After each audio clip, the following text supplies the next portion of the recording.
This is the Marvel Multiverse RPG core rulebook. In this video, I'm going to be talking to you guys about creating evil counterparts for your player characters.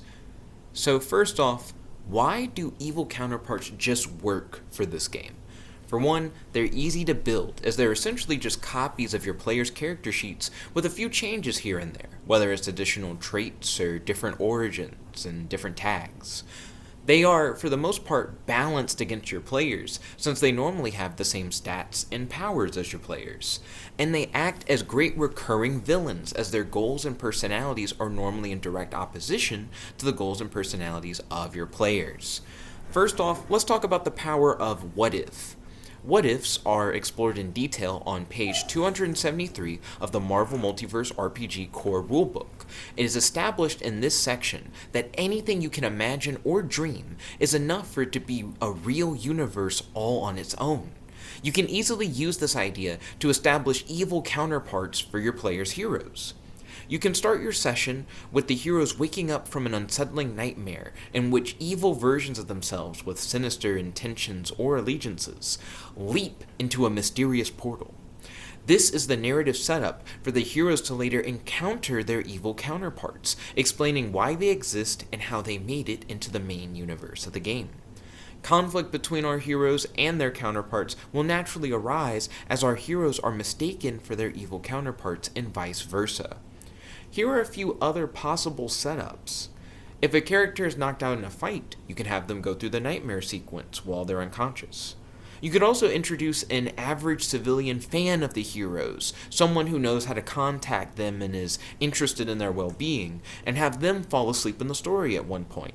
When they awaken, they should go out of their way to share their dream, the nightmare sequence, with our heroes, as they are convinced that it must have been more than just a dream. Maybe it felt like super real to them. You can also just ask your players outside of the game what an evil version of them might be like and pay attention to their answers. You can then ask your players to consider how said evil versions from other universes could somehow traverse the multiverse. Then during the session, introduce the concept that imaginary worlds, these what-ifs, exist out in the multiverse, and use your players' previous answers to set up the arrival of their evil counterparts. The Venomverse.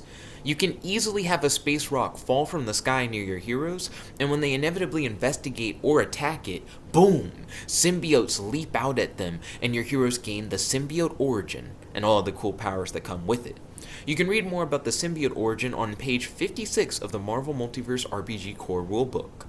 Let your heroes have fun with their newfound symbiote abilities for about half a session or so, and then start introducing the negative personality twist of being a symbiote host. When your heroes start no longer vibing with their new parasitic friends, give them an out that they can use to remove their symbiotes with extreme heat or loud sounds. Once your heroes have shed their symbiotes, you can later reintroduce said symbiotes as evil counterparts of your heroes, with all of their symbiote powers, whereas the heroes would have lost those symbiote abilities, so the symbiote evil counterparts have a little bit of an edge over the heroes. Conflict will arise as the symbiotes will want to force themselves back onto our heroes. This will also likely attract the attention of many Spider-Man characters who are knowledgeable about symbiotes, heroes, and villains alike, which introduces a lot of great crossover and team-up potential into the adventure. And finally, AIM Adaptoids. Advanced Idea Mechanics, aka AIM, is famous for their power-copying robots known as Adaptoids. AIM's ultimate goal is world domination. It isn't too hard to imagine that AIM would want to create Adaptoids of every hero they can in an effort to take over the world. The character sheets for Adaptoids of your heroes will include the Android origin, available on page 53, which grants them the AI tag, which you can read more about on page 63. The AI tag allows these villains to easily back up or copy their minds into new bodies, allowing them to always come back when they're destroyed or call upon duplicates of themselves with the same powers for backup.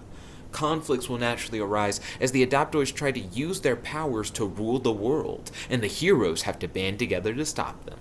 What are your thoughts? Definitely let me know your ideas for how to create evil counterparts for the player characters in the comment section below. Thank you for watching, and peace. Chicken a bow.